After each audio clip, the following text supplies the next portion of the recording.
नमस्कार। आज हम बात कर रहे हैं एक बिल्कुल ताज़ा और सच कहें तो काफ़ी बड़े अंतर्राष्ट्रीय घटनाक्रम की। भारत और जापान के बीच एक नया समझौता हुआ है जिसकी घोषणा अभी हाल ही में 29 अगस्त 2025 को हुई है। हमारे पास इस समझौते की जो शुरुआती जानकारी है वो मौजूद है और आज हम इसी की तह में जाने की कोशिश करेंगे। ये जो 10 साल का रणनीतिक समझौता है, इसके मुख्य बिंदु क्या है और इसके क्या मायने हो सकते हैं। सोचिए 10 खरब येन का निवेश, 10 साल और कई सारे ज़रूरी सेक्टर्स में फैला हुआ है ये। तो चलिए इसको थोड़ा और खोलते हैं। तो बात शुरू करते हैं इसी घोषणा से। प्रधानमंत्री नरेंद्र मोदी और जापान के प्रधानमंत्री शिगेरू इशिबा ने मिलकर इसका ऐलान किया। 10 साल की अवधि, ये अपने आप में मुझे लगता है काफ़ी अहम है ना? मतलब ये कोई फौरी चीज़ नहीं है। हाँ बिल्कुल। 10 साल बहुत लंबा समय होता है किसी अंतर्राष्ट्रीय समझौते के लिए। ये दिखाता है कि एक सोची समझी, एक टिकाऊ साझेदारी बनाने का इरादा है। और सिर्फ अवधि ही नहीं। हाँ, और यहाँ दूसरी चौंकाने वाली बात है इसका साइज, इसका पैमाना। हम्म। जापान भारत में 10 खरब येन यानी लगभग $68 बिलियन का निवेश करने जा रहा है। 68 बिलियन डॉलर्स, ये तो बहुत बड़ी रकम है। बहुत बड़ी। खासकर आज के माहौल में जहां दुनिया भर में थोड़ी अनिश्चितता है, इतनी बड़ी रकम की प्रतिबद्धता जताना ये ये गहरा रणनीतिक मैसेज भी देता है। ये सिर्फ पैसा नहीं है, ये भरोसा है। बिल्कुल। और जैसा कि स्रोत बता रहा है, ये पैसा कई अलग-अलग सेक्टर्स में जाएगा, जैसे अर्थव्यवस्था है, सुरक्षा है, क्लीन एनर्जी। हाँ, मानव संसाधन और टेक्नोलॉजी भी। हाँ, मानव संसाधन और टेक्नोलॉजी, दायरा काफी बड़ा है।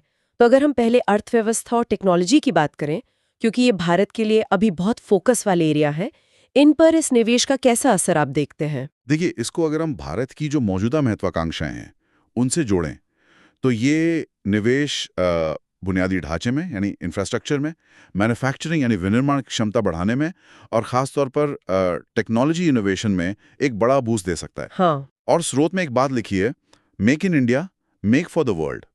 इस फंडिंग के साथ इसका जिक्र आना, हाँ, ये इंटरेस्टिंग है। ये सिर्फ एक नारा नहीं रह जाता। फिर ये दिखाता है कि जापान अपनी पूंजी और अपनी जो टेक्नोलॉजी है उसके साथ भारत को ग्लोबल सप्लाई चेन का एक अहम हिस्सा बनाने में मदद करना चाहता है। अच्छा। आप सोचिए, जापान की इंजीनियरिंग, उनकी जो क्वालिटी पर पकड़ है, वो अगर भारत की प्रोडक्शन कैपेसिटी से मिले तो ये कितना शक्तिशाली कॉम्बिनेशन हो सकता है। ये बात तो है, खासकर एडवांस्ड मैन्युफैक्चरिंग जैसे क्षेत्रों में। बिल्कुल। ये दिलचस्प है कि कैसे इकोनॉमिक निवेश को सीधे सीधे भारत की ग्लोबल पोजीशनिंग से जोड़ा जा रहा है।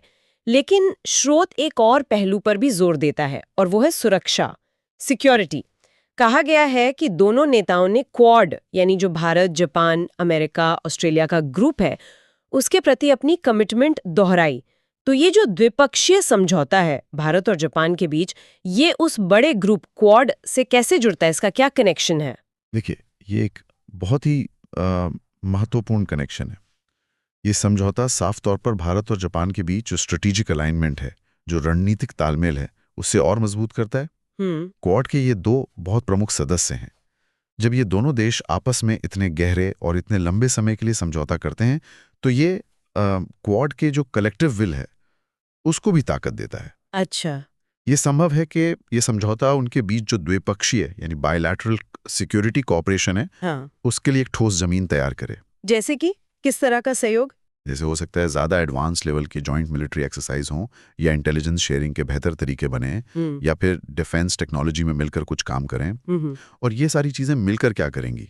ये इंडो पैसिफिक क्षेत्र को फ्री और ओपन रखने का जो क्वाड का लक्ष्य है, उसमें सीधे सीधे मदद करेंगी। तो क्या हम ये मान सकते हैं कि ये जो बड़ा आर्थिक पैकेज है, हाँ, इसका कुछ हिस्सा शायद अप्रत्यक्ष रूप से, खासकर टेक्नोलॉजी और इंफ्रास्ट्रक्चर वाला हिस्सा, वो सुरक्षा क्षमताओं को भी बढ़ाएगा? इसकी संभावना बहुत ज्यादा है।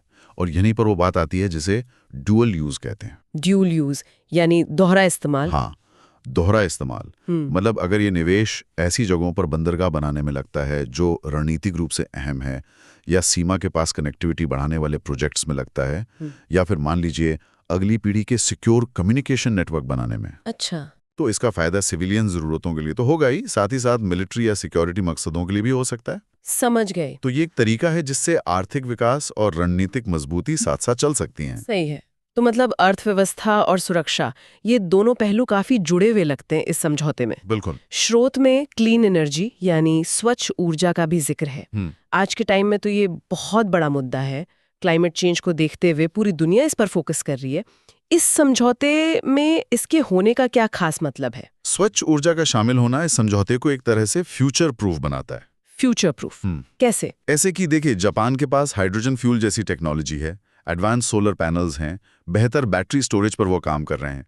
इन सब में वो दुनिया में आगे हैं। हाँ, ये तो है। और दूसरी तरफ भारत ने अपने लिए रिन्यूएबल एनर्जी के बहुत बड़े लक्ष्य रखे हैं। हाँ, काफी एम्बिशियस टारगेट्स हैं। बिल्कुल। तो ऐसे में जापान की टेक्नोलॉजी और उनका निवेश भारत को ये लक्ष्य हासिल करने में बहुत मदद कर सकता है। इससे क्या होगा? एक तो पेरिस एग्रीमेंट जैसे इंटरनेशनल कमिटमेंट्स पूरे होंगे, और दूसरा, लंबे समय में दोनों देशों की एनर्जी सिक्योरिटी भी मजबूत होगी, क्योंकि फॉसिल फ्यूल पर निर्भरता कम होगी। ये एक विन विन सिचुएशन है दोनों के लिए। सही बात है। स्रोत में मानव संसाधन के विकास का भी उल्लेख है, ह्यूमन रिसोर्स डेवलपमेंट। ये थोड़ा सा क्लियर नहीं है, इसके तहत क्या हो सकता है? हाँ, स्रोत इस पर ज्यादा डिटेल नहीं देता, लेकिन हम अंदाजा लगा सकते हैं। मानव संसाधन में सहयोग का मतलब हो सकता है कि जो हाईटेक सेक्टर्स हैं उनके लिए स्किल डेवलपमेंट प्रोग्राम्स चलाए जाएं। अच्छा, ट्रेनिंग वगैरह? हाँ, ट्रेनिंग या फिर दोनों देशों की यूनिवर्सिटीज और रिसर्च इंस्टीट्यूट्स के बीच स्टूडेंट्स और रिसर्चर्स का एक्सचेंज बढ़ाया जाए, या फिर जो स्किल्ड प्रोफेशनल्स हैं उनके आने जाने को आसान बनाया जाए। देखिए, जापान में एक चैलेंज है एजिंग पॉपुलेशन का। उनकी आबादी बूढ़ी हो रही है। हाँ, डेमोग्राफिक डिविडेंड जिसे कहते हैं। बिल्कुल। तो अगर सही तालमेल बैठता है तो ये दोनों के लिए फायदेमंद हो सकता है। भारत को स्किल्स और जॉब्स मिलेंगी और जापान को जरूरी मैन पावर। ये भी एक दिलचस्प पहलू है।